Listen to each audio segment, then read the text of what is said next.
Hey everyone, and welcome to Isms by Josie. Today we're going to be doing a kit from Annie's. For my returning subscribers, thank you so much for tuning in. And for my new viewers, please consider subscribing, share, hit that like button, leave a comment below, and click on that notification bell for future videos. So today, you guys, I had picked up an Afghan kit with Annie's. If you are unfamiliar with them, they do have subscription kits where they send you kits at a duration of, I believe, I don't know if it's weekly, but it's at least bi-weekly or monthly. And you go through their products, you find something that you like. In this case, I got their Afghan. And an Afghan is made up of different crocheted squares. So they'll send you in increments 3 squares at a time for you to make eventually this large Afghan. So I thought I'd try them out and see how it goes. Today in this pack, we are going to be doing 3 blocks. Like I said, it's going to be blocks 13, 14, 15. So if you want to do this whole blanket here, if you like what you see, go to Annie's. I'm not affiliated with them. And click on the Afghan. It'll tell you how many kits you expect to see. Each kit is about like $27 and some change. It's a lot. I think if you went to go and buy an Afghan at a store, you are looking at, you know, $100 or a couple $100, depending on how intricate the Afghan is in itself. Could you make an Afghan on your own and make these blocks up? Not necessarily the same ones, but, you know, yeah, you could, and it would, you know, obviously be cheaper. But what you're getting here is they do pack you with some crochet markers, and I think it came with a needle. I do not remember. And then it comes with 2 hooks, 2 different size hooks. So it does, and that's the first kit that you get. The next kits won't have all that because otherwise you would have so many of these. But it kind of gives you everything you need to create this. So that's what you're paying into. They also come with the yarn, and these are anti-pilling, which is great if you have ever made anything with yarn and had some wear and tear over time. You do get the little balls on them, so that can be frustrating. So this apparently is an anti-pilling yarn, and it came with 3 of them. So the colors are marked here near the barcode. This is driftwood. This one is weathered gray, and then the last one here is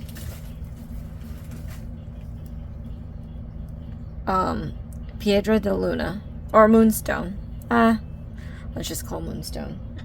So I'll be doing these kits to complete the Afghan, so you have some time. I'm gonna try to, I went through my list of viewer requests, so I'm trying to fit these in, and it's, you know, it's kind of due that I do these. All right, so let's see what this booklet has in store for us. I'm just gonna be, these videos that I'm doing is just a supplement to the instructions. If you would like to make this Afghan, I highly suggest you subscribe to the blanket. I will be going over new stitches at least 3 times step by step, and then I'm going to be reading through the instructions. If there's any confusion that I think might happen, I'll explain through it. But yeah, this video is only, you know, meant to explain the stitches, not necessarily do the, you know, the entire thing step by step. But anyway, if you need to speed up or slow down the video, click on the gear button in the corner. There's playback options to go fast or slow. If you don't need to hear me talk, click on the CC closed caption button and lower the volume on your device. So the first thing that we are going to be doing today is block 13. It's going to be this pattern right here, so at least you have an idea of what it's supposed to look like. Okay. All right, so we are going to be using our hook indicated. Okay, and then we are going to be using, looking for which yarn color we're supposed to be using here. Pattern notes. All right, so we're going to be using weathered gray. So I got to get the weathered gray out.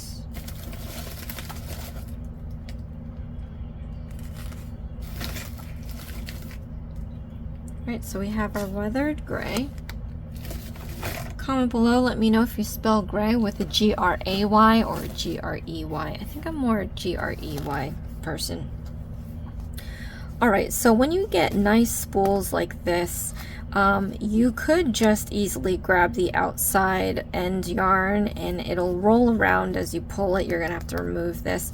But if you want to kind of keep everything intact and not roll around, you could end up picking the end yarn from the inside. Now, the way most of these spools work, so you're going to see a little yarn that you can pull here. You're going to think that it's the inside yarn. It's not. For some reason, they just, I guess to tuck it out of the way, they tuck the outside end inside. You can pull that out so you don't confuse it with the inside end. And we're going to wrap this around our spool here and tuck it into that band of paper. So that way it's out of sight, out of mind. We don't confuse it.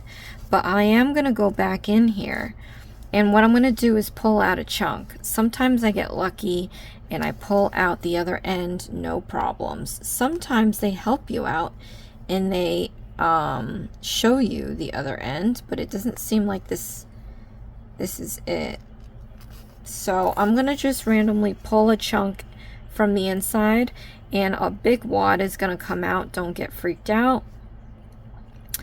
And as you see, there's, okay, so eventually I found the other end. That's what you want. We are going to eventually use this stuff, so that's why I say don't worry, you'll end up using it. But this is a great way to get your feeder yarn because you can keep pulling and pulling. The natural weight of the spool will keep it down. If not, you could always place a blanket, a pillow, or something on there so that it's weighted down and you can just keep pulling. And it's not rolling around. So that's a little tip that you can take with you if you need it. But now we are going to start this. Alright, I'm just going to do this kind of thing to it. It kind of situates the yarn and removes any of the tangles in advance so that you don't have to stop and do it. But once we get rid of this chunk of yarn, it should be good to go after it starts pulling out from that spool.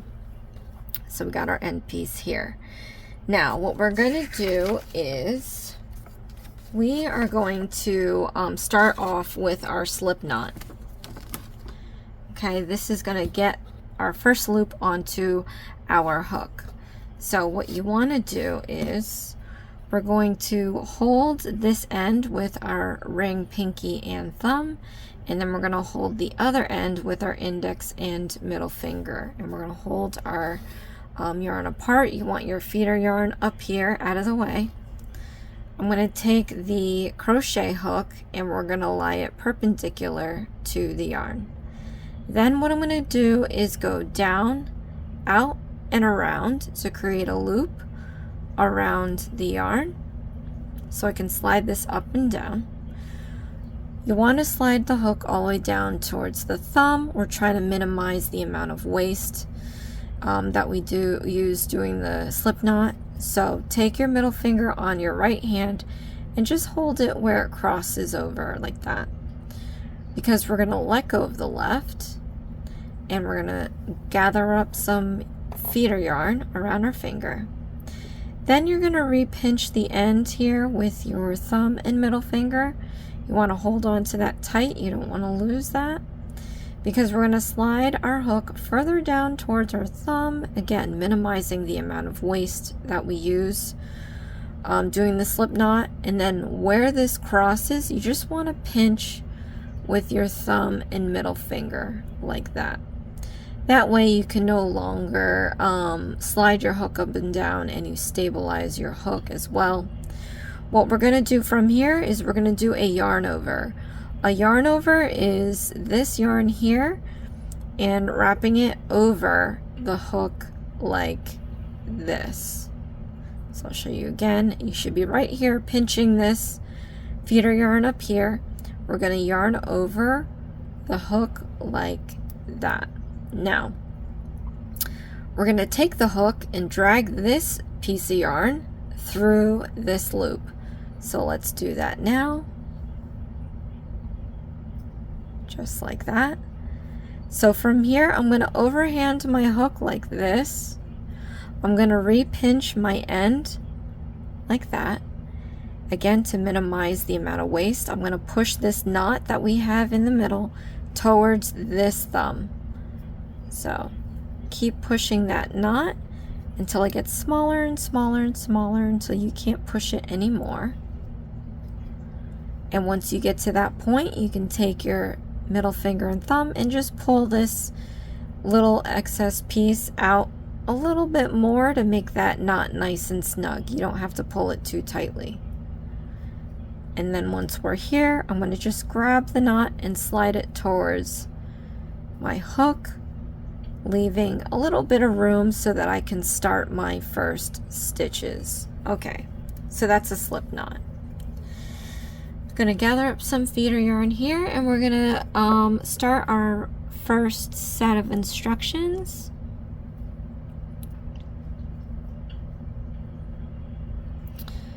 Okay, so what we're gonna do,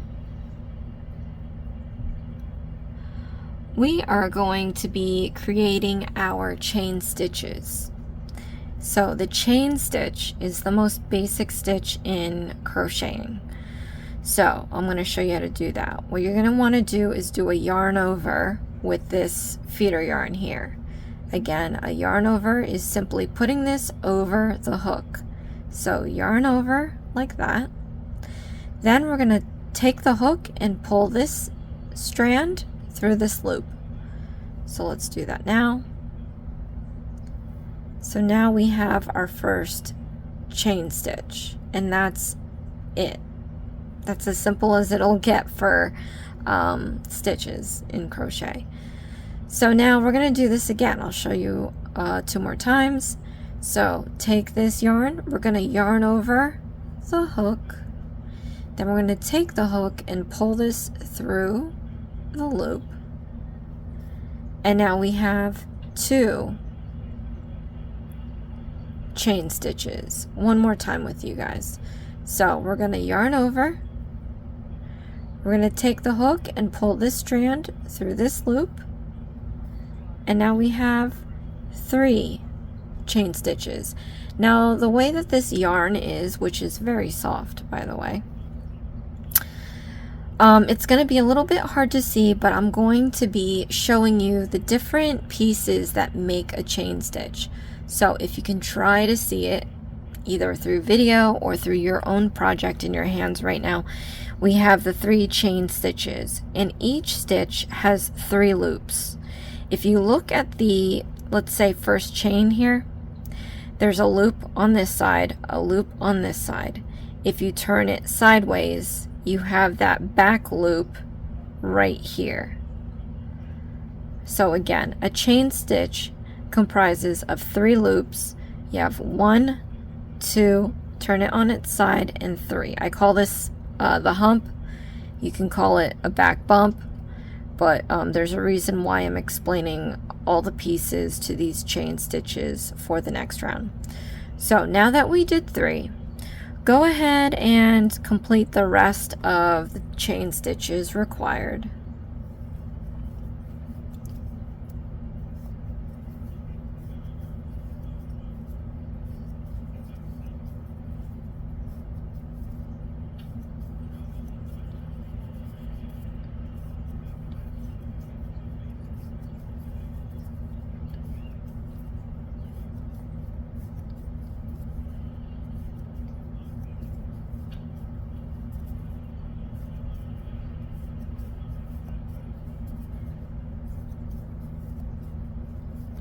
All right, and once you've completed that, you can go and count the number of stitches just to make sure you have the right ones. When it comes to something as long as this, and I've done other projects that were longer, another tip and trick you can do is count in increments of 3. My favorites are 3, 5, 10, just so that you don't have to like keep counting up one by one, and you know, sometimes you get distracted and lose count. That's me. I mean, that might not be BM, but that's me. So I try to skip a few so that I don't lose count. And I also count from the hook, so that helps as well.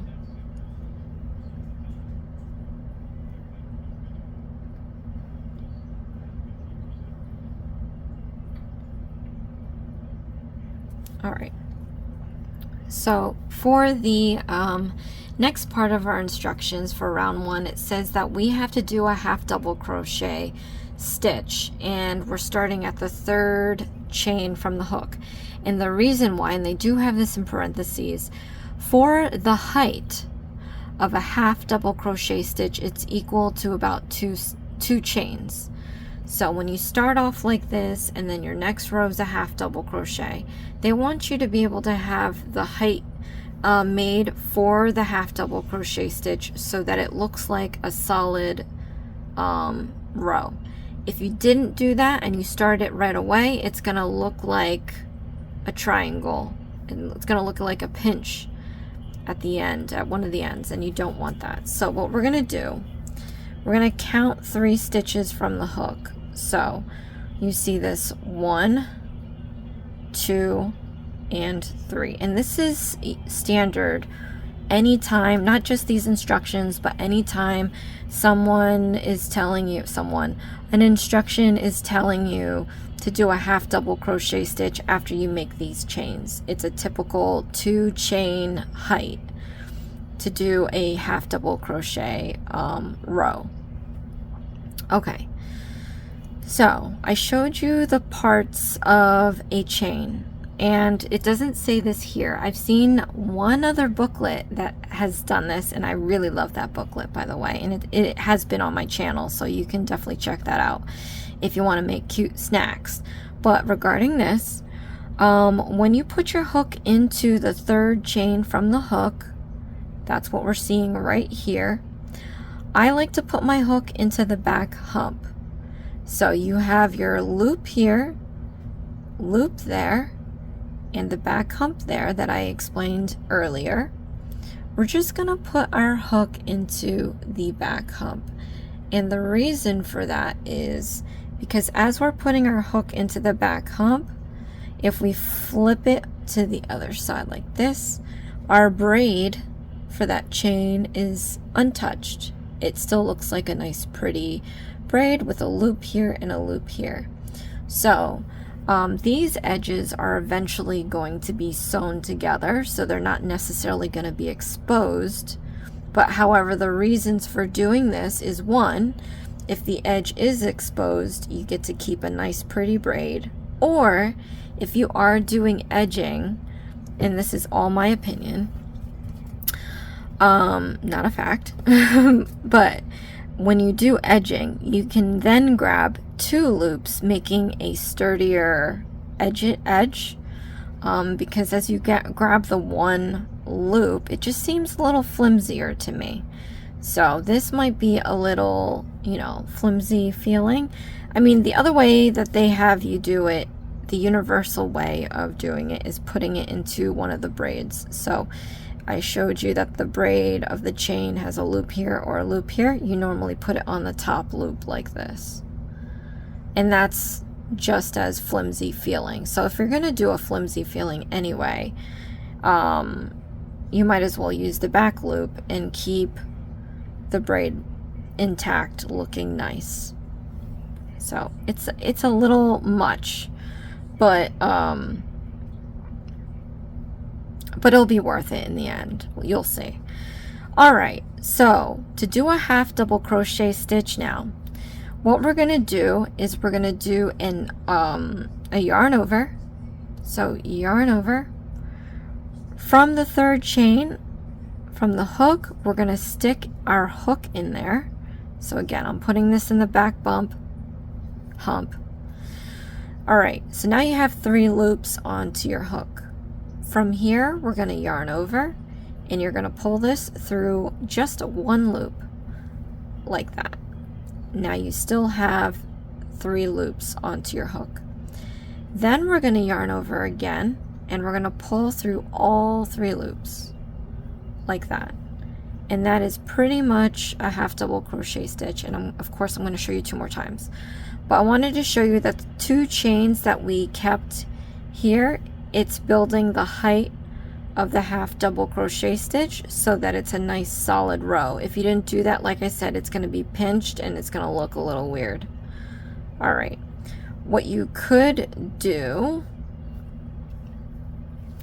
let me see. The first 2 chains, it does count as the first half double crochet stitch as well. So what you could do, I'm going to grab my markers, and these are some of the markers that this kit came with. Some others are from the other kits that I've collected over time.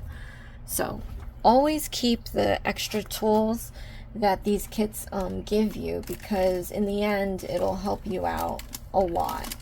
And you know, you don't have to pay anything extra to get them. It just comes with the kit.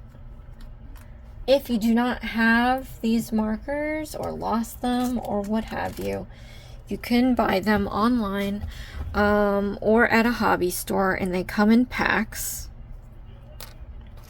So you'll get a bunch of them, and a bunch is better than less, because sometimes there's repetitive instructions and you need to keep track of your stitches and your rows and all that jazz. So what you could do is grab a marker. They're plastic, so you could still hurt yourself if you tried, but it's plastic.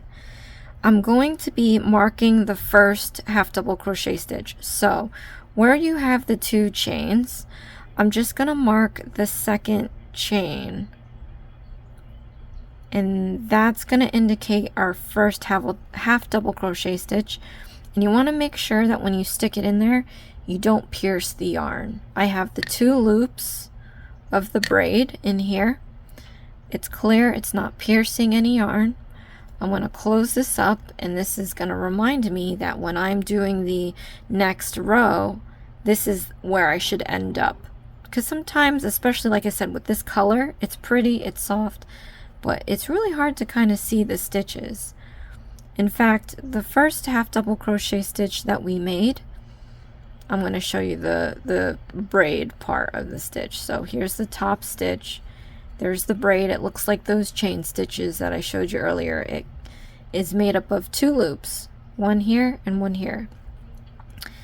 Now when you hold it like this, this becomes the front loop, this becomes the back loop. I'm not sure if we're going to have to deal with any of that later, but it's always nice to know the anatomy of a stitch so you can better understand how to crochet, and in the future when you see something, you'll be able to understand what they're telling you, because now you know that this is the front loop and this is the back loop. Alright, let's do another half double crochet stitch. So we're going to yarn over. I'm going to stick the hook into the next stitch, but in the back hump, and then we're going to yarn over, and I'm going to pull through 1 loop. So now I still have 3 loops onto my hook. We're going to yarn over again and pull through all 3 loops. And again, here's the top of that stitch. It looks like a braid, and it has 2 loops, one here, front loop, back loop. Okay, one more time with you guys. So yarn over into the next stitch using the back hump right here. Stick in your hook. Then we're going to yarn over, pull up a loop, yarn over, and pull through all 3 loops. Now I've had someone comment this before. You really want to be relaxed, especially if you know you're going to be doing a lot of crocheting, because if you're all tensed up, your hand's gonna hurt fairly quickly, through my experience. So you want to hold your hook kind of underhand like this, and you want it to be nice and loose, because when you can tell if you're putting too much tension if you can't put your hook into the next stitch. If you're having a hard time putting that hook through the next loop, it means you have to loosen up your stitches. Now, if you are a beginner, it could happen also to where you put in your hook in the next stitch and it's like a huge loop. You know, that happens as well, where you're too loose about your stitches. So over time, you'll be able to make them not only all uniform, but at a tension where it's easy to put your hook in. Now, after doing this for several years, I still have moments where I'm rushing or maybe feeling a certain way, and my tension is too tight to where I can't, it's hard for me to put my hook in there. So it'll still happen. You just have to be mindful of how you are making your stitches, and this is going to in turn make your life easier. Alright, so now that we've done 3 half double crochet stitches, I'm going to finish the rest of this row, and then we're going to come back and I'm going to show you the next steps.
Alright, so I finished the rest of the row just for me, so I know I want to take another marker and I'm going to mark the last stitch that we made here. So again, slip it under that braid, the front and back loops. You want to make sure that you're not piercing the yarn, and you can tell if you pull it and you see it's nice and clear.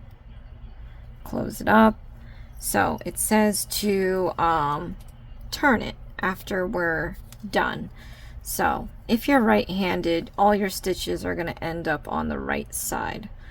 To turn it, you just flip it like this. You can keep your needle, you can keep your hook staying right, of course, but now your piece, your project is on the left. Okay. So now what was the front and back loop, it's now changed because obviously we're looking this way. So this would be the front loop, this would be the back loop. So it all depends on what side you're looking at. All right, so like I said, these markers are a lifesaver. This is going to indicate that I finished the first row and that this is going to be the beginning of the second row. So for the instructions, it says from rows 2 through 25. Now that means that we're repeating the same instruction for that many rows. And sometimes, especially with me, I have to stop what I'm doing, attend to whatever it is I'm doing on the outside of this camera. So I'll be gone for a while and I have to remember what row I'm on. So what you can do is another tip. If this is going to be row 2, you can count these markers: row 3, row 4, row 5, yikes, 5, 6, 7, 8, 9, 10, 11, 12, 13,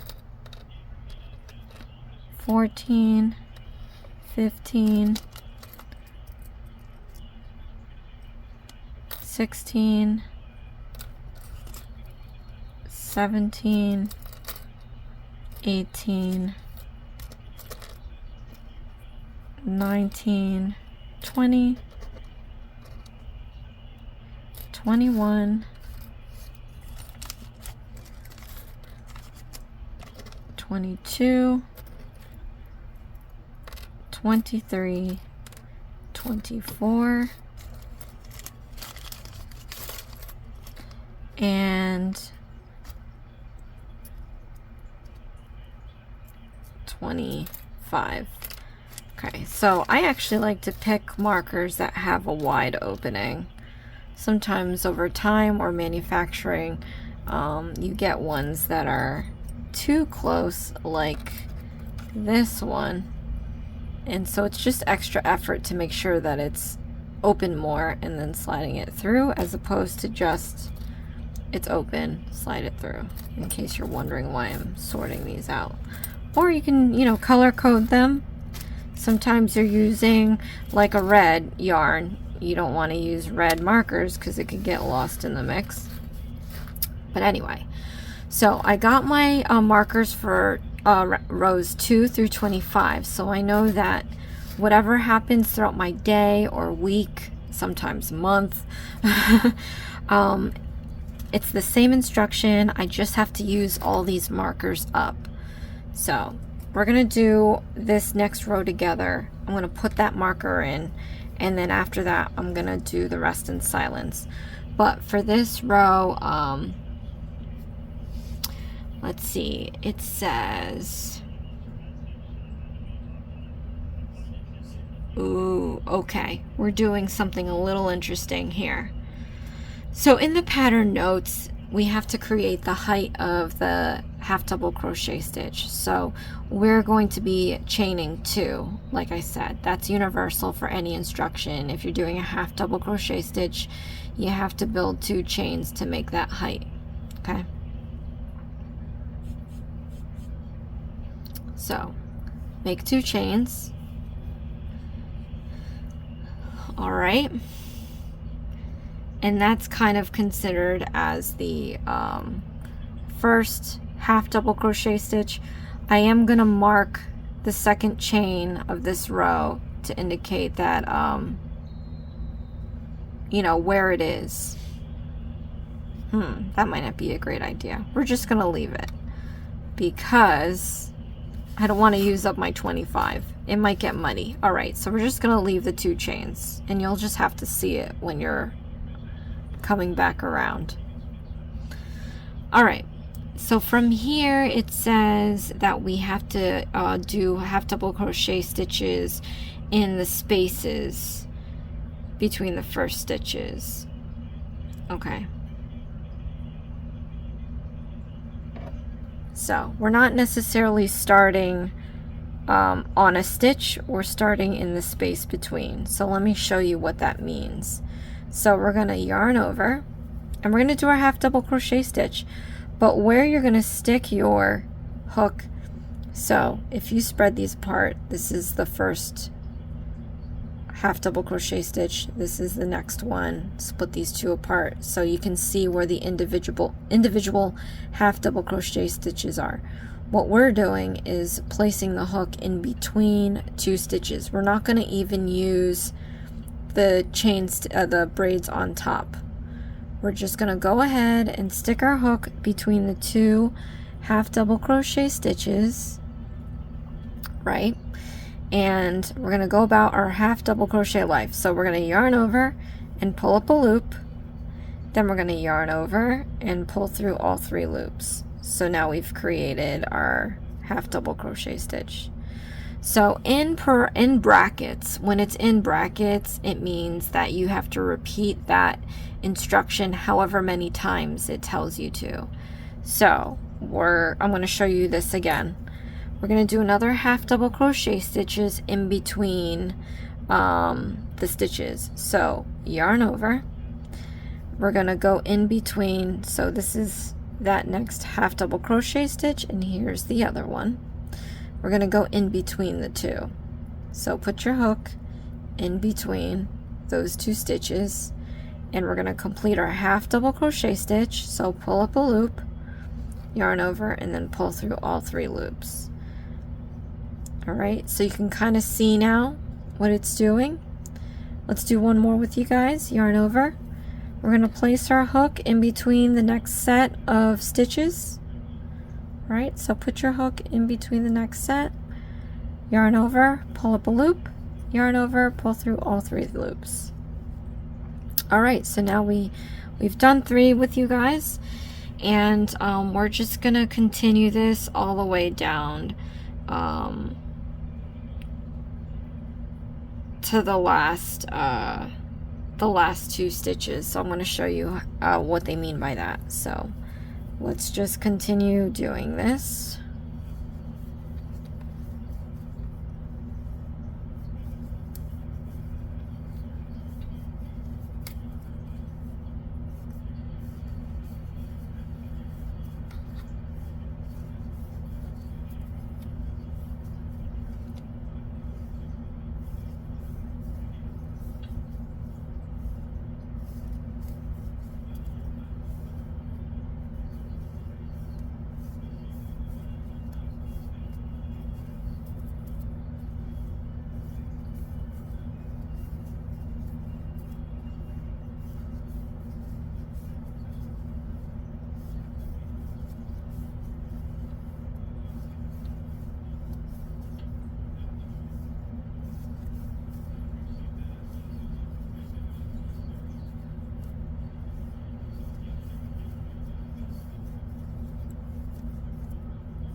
All right, so this is the last 3 here.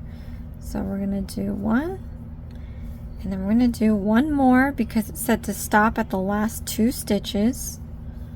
All right, now here's the last 2.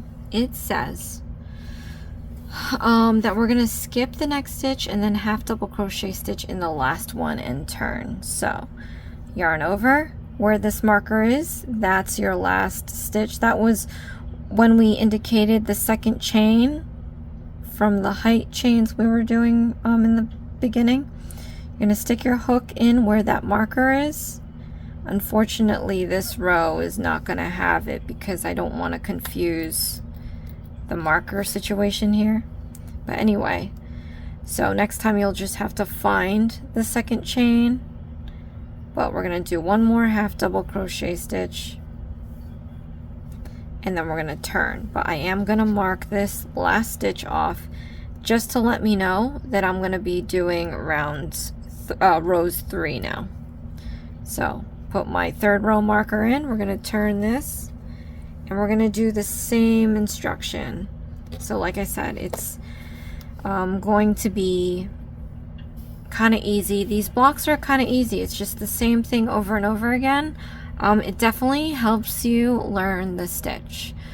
So if you have not seen that video, let me know. But in the first kit, it was basically showing you how to do, I don't even remember, I think one of them was a double crochet stitch, but that's kind of practice. You're essentially making a blanket, but because it was the same stitch like this one is, you really get to practice how that stitch is, so that by the end of the block, hopefully you're confident in doing, in this case, a half double crochet stitch. And that's what I would love for you guys to do at the end of this video. All right, so let's continue this in silence.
All right, so we completed all the rows. That was a lot. I did add in an extra marker to indicate the last stitch of this whole thing here, and then we're gonna do round 26.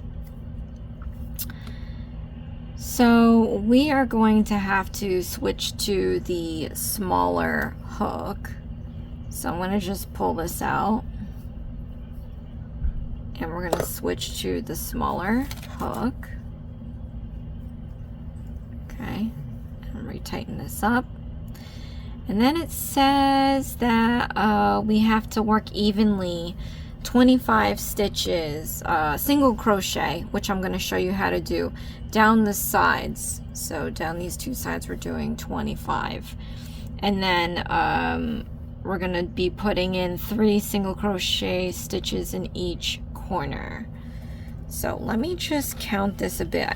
Leaving the markers is a good idea to kind of already count to see what we have. So 1, 2, 3, 4, 5, 6, 7, 8, 9, 10, 11, 12. So we have 12 here at each line. So if we do another single crochet stitch at the spaces, then we get a total of 24. And then we can just judge by looking at this. I can put an extra one to complete the 25, and then that way it'll be evenly spaced. And then we're gonna find the corners and then do that. Now, since we know the number of stitches on the top and bottom, I rotated this now, so top and bottom's right here. The first and last stitches will be the corner pieces that will have the 3 single crochet stitches. All right, so hopefully that wasn't too confusing, but I'm going to walk you through this anyway. So right now we're round 26 is going to be doing the edging. So I'm just going to grab some yarn here.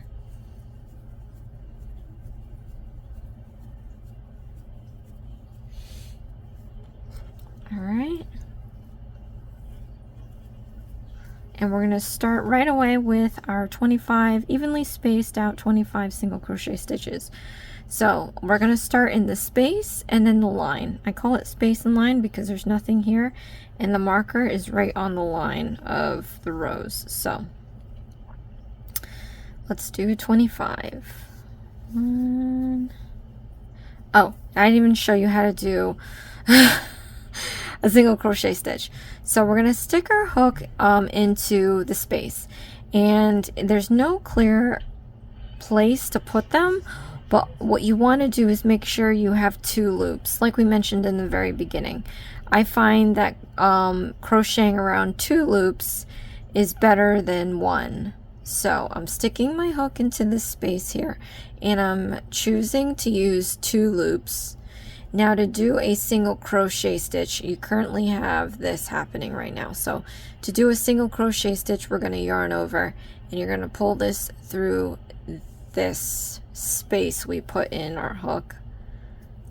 All right, so now we have 2 loops on our hook.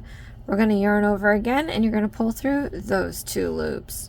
So that's a single crochet stitch. Very simple.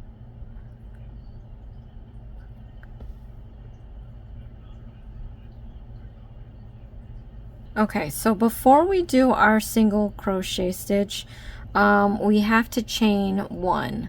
So before I showed you to do 2 chains for the height of a half double crochet stitch, the height of a single crochet stitch is 1 chain. So that's why they ask you to do 1. So we're going to chain 1, and then we're going to do a single crochet stitch. So stick your hook into that space and use the 2 loops in there. Make sure you have like a good grab on some random 2 loops so that the stitch is nice and sturdy.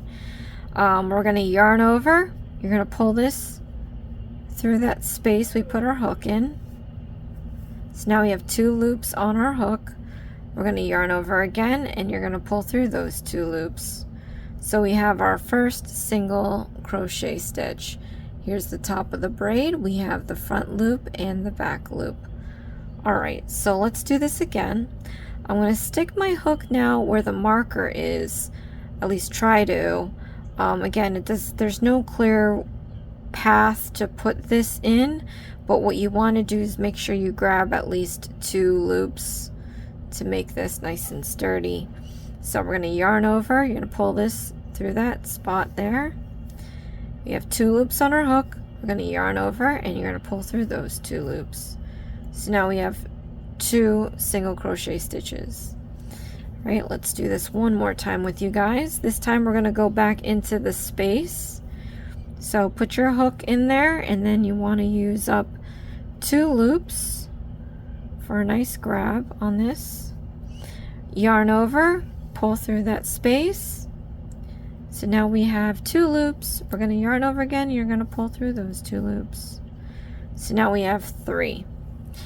I'm going to continue the rest in silence, and then when we get to the end of the corner, I'm going to show you how to do the 3 single crochet stitches.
Alright, so I did 25 across. You can remove these after, but I'm going to show you how to do the 3 single crochet stitches in a corner.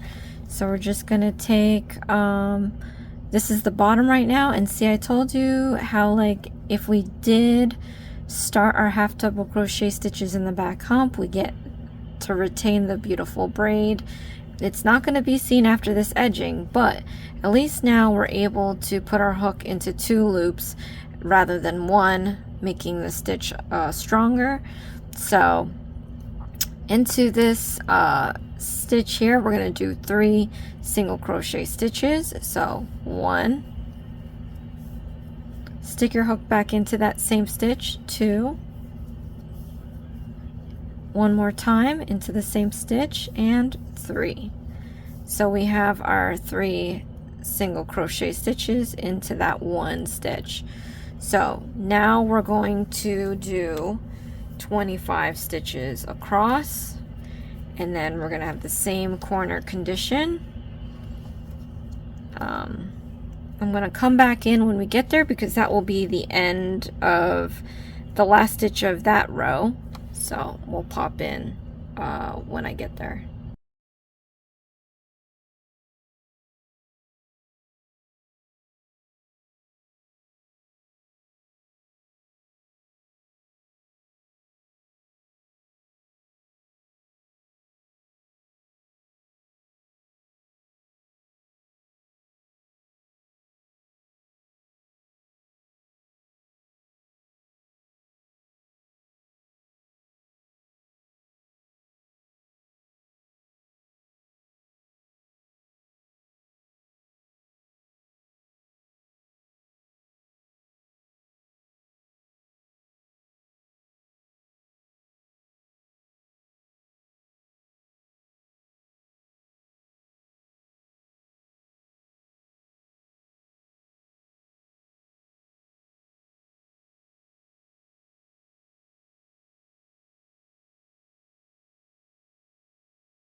Alright, so now I'm at the, I did 25, I'm at the end of the line. I'm going to do 3 single crochet stitches in the last stitch from that first row. So 1,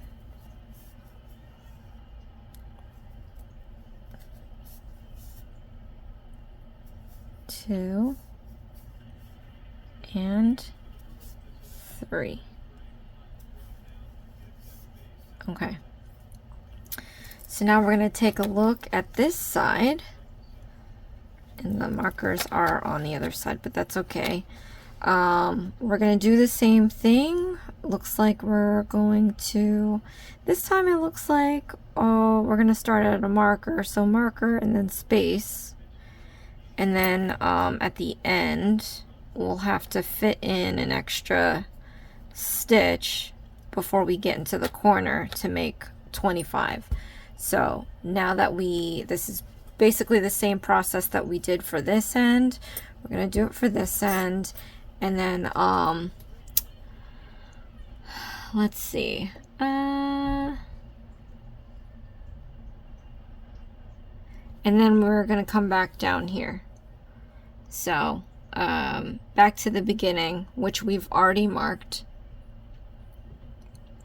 And then we're going to fasten off. And that's going to be the end of this square. So in silence, I'll pop back in when we get to the beginning.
Alright, so I did my last corner and we're going to join. And when they say join, I'm guessing they're talking about a slip stitch. So let me show you what that is. So we're going to go to the first single crochet stitch that we made here, right? And we're going to join or slip stitch them together. So what you're going to do is stick your hook into the first stitch, the first single crochet we made, like that. And then to join them, all you have to do is do a yarn over and pull through all the loops off your hook, like that. Simple as that. Now, all we have to do is fasten off. So, I'm just going to cut off about 1 inch or so.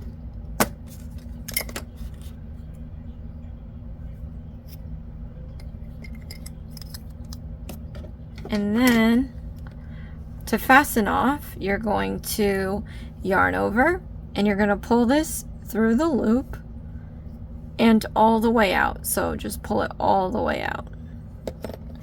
And then you're going to pull on this end to tighten up this loop. And that's the end of it. So now you can take this opportunity to remove all the markers that we used.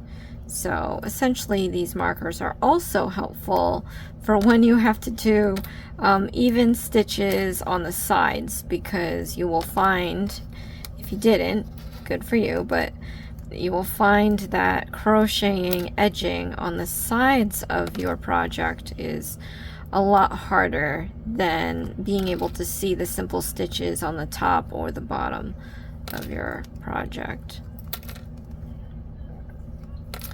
So that is the end of this video for this pattern. We are going to come back in, obviously, and finish the other two.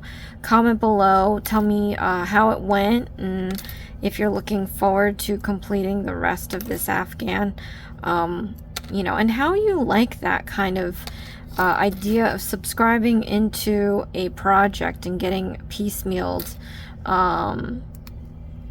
the project. It's my first. I was kind of unaccustomed to it, and I unfortunately set the deliveries every 2 weeks, so I had to date them and make sure that I didn't mix them up because I was not making them at the time, and I wanted to do these in order. But I did get the Afghan, but I also got the Moroccan Afghan. So comment below if you've reached this far. Thank you so much for tuning in. Also comment if you don't mind me slipping in the Moroccan Afghan in between these two. I'm feeling like maybe, just to not confuse everyone, to just keep it to the one. Yeah, I think I'll just do that. But anyway, alright you guys, thank you so much for watching. This is Isms by Josie. Please share, like, and subscribe for future videos, and I'll see you again next time. Thanks. Bye.